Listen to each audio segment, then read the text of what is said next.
Halo Galawers, kembali lagi bersama gue Fatimah Solehah di channel Ungu Film.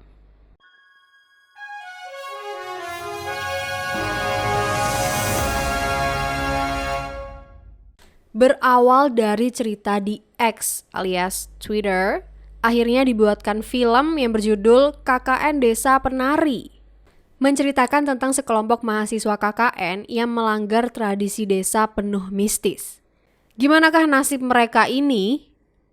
Biar gue dan tim makin semangat, bisa yuk subscribe kita dulu. Kalau udah, mari kita gaskan. Kisah dimulai di tahun 2009. Ayu, Nur, dan kakaknya Ayu pergi ke sebuah desa terpencil di tengah hutan. Mereka ketemu sama kades bernama Pak Prabu. Setelah obrolan dan bujukan, akhirnya beliau menerima mahasiswa KKN. Pak Prabu nunjukin sebuah kolam kering yang seharusnya jadi sumber mata air di desa. Konon, tempat ini tuh jadi tempat mandi buat penari. Penari apaan tuh? Dan inilah KKN Desa Penari. Singkat cerita, tim KKN sampai ke desa. Salah satu perempuan bernama Widya menanyakan suara gamelan yang dikira berasal dari desa sebelah. Pak Kades menganggap Widya ini halu doang dan gak usah dipikirin. Untuk sementara, perempuan dan laki-laki tinggal terpisah sampai posko mereka siap ditinggali. Ketika jam tidur, Widya terbangun dan melihat bayangan tanpa wujud. Dia segera kembali tidur sambil nangis saking ketakutannya. Ternyata bayangan itu adalah sosok nenek yang mengelus kepalanya Nur. Paginya, tim KKN diajak keliling sama Pak Kades. Yang jelas mereka ini pergi ke sumber mata air di desa yang jadi program kerja utama mereka. Lah, itu Nur lihat apaan tuh? Kemudian mereka sampai di pemakaman. Makam yang ditutupin sama kain hitam menandakan kalau jasadnya itu belum berusia 10 tahun. Tiba-tiba, Nur tumbang dan diantar ke posko sama laki-laki berbadan besar bernama Bima. Terakhir, mereka pergi ke sawah. Di sana ada gapura kecil yang jadi batas antara dunia manusia dengan gaib. Siapapun dilarang masuk ke area hutan, termasuk warga desa. Nur bermimpi berada di tengah hutan dan dikejar oleh sosok hitam.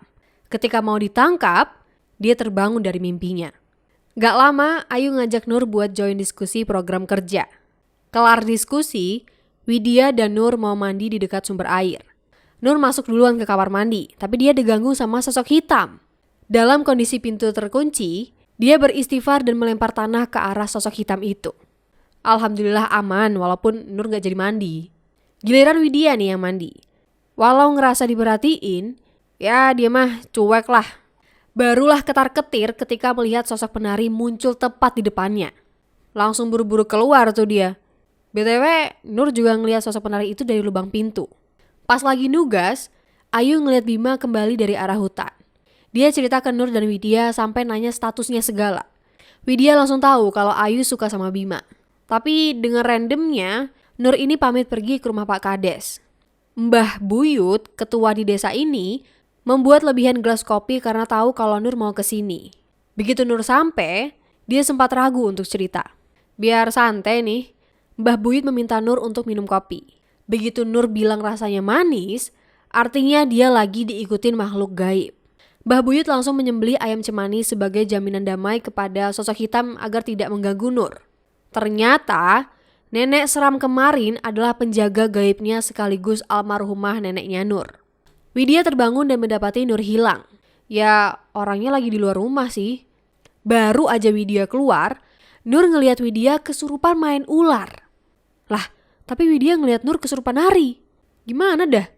Bima malah bengong ngeliatin Widya, sementara laki-laki cungkring bernama Wahyu langsung nyadarin Widya. Nur dari tadi di dalam kamar dong. Gak lama, Widya sadar. Pemilik rumah bernama Bu Mirah langsung nyuruh masuk ke rumah. Paginya, Ayu, Widya, Wahyu, dan Pak Kades pergi ke rumah Mbah Buyut. Sama seperti Nur, Widya merasa kopinya manis. Kata Mbah Buyut, Widya termasuk orang yang disukai sama makhluk gaib. Jadinya beliau ngasih kunir ke jidat Widya biar gak diikutin. Sementara itu, partnernya Nur bernama Anton cerita kalau dia sering dengar Bima dan seorang perempuan ngedesah di kamar. Parahnya lagi, Anton pernah nemu sesajen di kamar Bima. Nur langsung ditunjukin buktinya di tempat, lalu mereka berdua juga nemu ular ijo di lemarinya Bima. Tim KKN akhirnya pindah ke posko baru. Widya juga mendengar suara desahan Bima dan seorang perempuan di kamarnya. Tapi dia nggak nemu sesuatu yang mencurigakan. Merasa halu, Widya dan Nur balik ke kamar. Saat Nur sholat, Widya mau ngambil air di dapur. Lah kok ada Nur di dapur? Pas dicek ke kamar, lah kok Nur hilang? Tiba-tiba Nur nepuk pundak Widya dari belakang. Ya otomatis Widya jadi parno dan shock sendiri.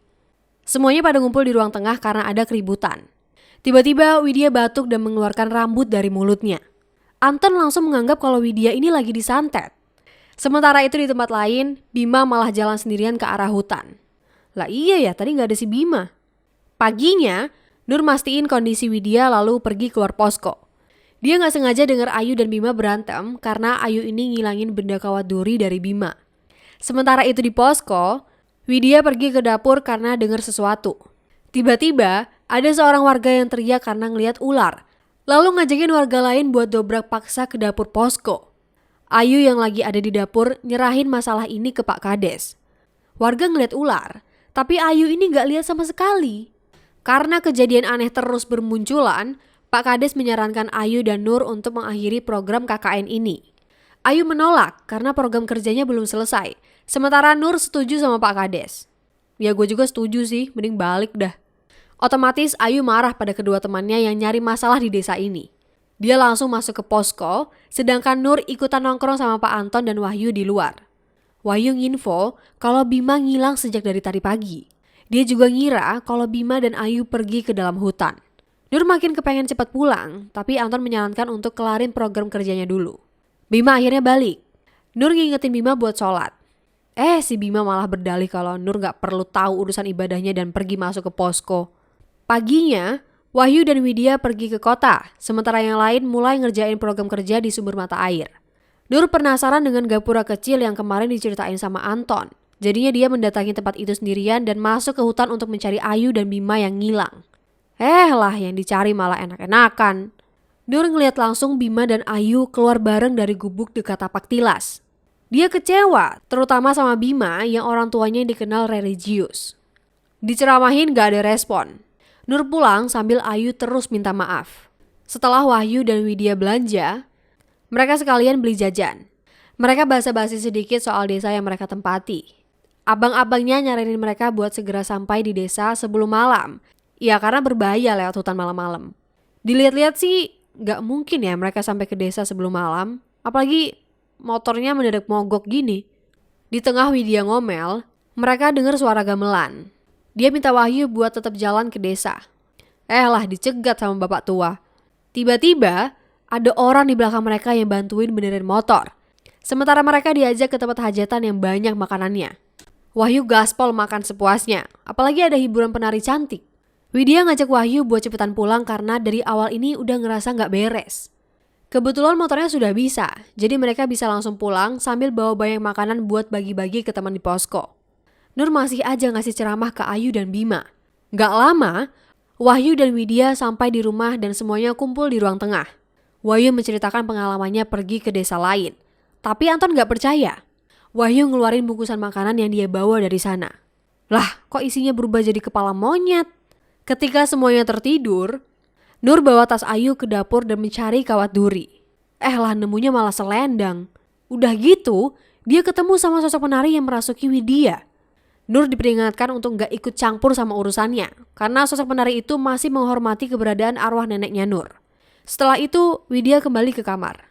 Gak kerasa waktu udah subuh. Nur pergi ke kamar Bima buat ngingetin subuhan. Abis sholat, Bima menjelaskan semuanya ke Nur. Dia bermimpi, Widya kelilit ular di dekat gapura dan ketemu sama sosok penari yang disebut Dawuh. Dawuh meminta Bima untuk menuruti perintahnya demi Widya. Perintahnya simpel kok. Bima cuma disuruh ngambil kawat duri milik Dawuh untuk diberikan ke Widya, lalu menemui Dawuh setiap malamnya. Bima dijanjikan bakal dapat apapun yang dia pengen. Bima minta maaf pada Nur karena hilaf mempercayai jin. Dia memohon pada Nur untuk merahasiakan hal ini dari teman-temannya dan siap menanggung akibat dari perbuatannya. Paginya, warga desa yang ngumpul di sumber air mendadak kesurupan berjamaah ketika Bima sampai di lokasi. Nur pingsan dan dibawa ke posko. Lalu pada laporan ke Pak Kades. Gak lama, Wahyu datang dan baru sadar kalau Widya itu ngilang. Lah ini Widya baru sampai posko. dia mendengar suara nenek tua dari dapur. Dia ketemu Nur yang udah kesurupan arwah neneknya. Beliau memberitahu Widya kalau salah satu teman cowoknya udah kenal sama sosok bernama Badara Wuhi. Gara-gara kelakuannya, semua orang termasuk Nur jadi diganggu dan dicelakai sama makhluk di desa ini. Si nenek ngasih spoiler ke Widya kalau bakalan ada temennya yang gak selamat kalau kelakuannya masih buruk. Setelah itu, Nur pingsan dan dibawa ke kamarnya. Setelah sadar, Nur minta maaf ke Widya karena dia gagal jagain temannya. Widya pergi keluar bawa tasnya. Sedangkan Nur iseng membuka tas Ayu dan nemuin kawat duri dan selendang. Dia bungkus kedua benda itu dengan Al-Quran, lalu melabrak Ayu di sumber air desa.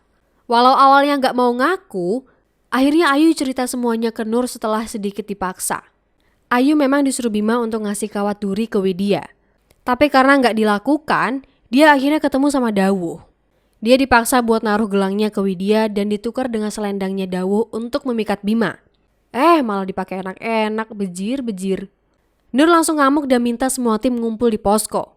Nur meminta semuanya untuk pulang, tapi si Bima masih memohon supaya KKN-nya tetap dilanjut. Nur gak bisa mentoleransi lagi, karena mereka semua salah karena gak menjaga kelakuan dan adab di desa ini.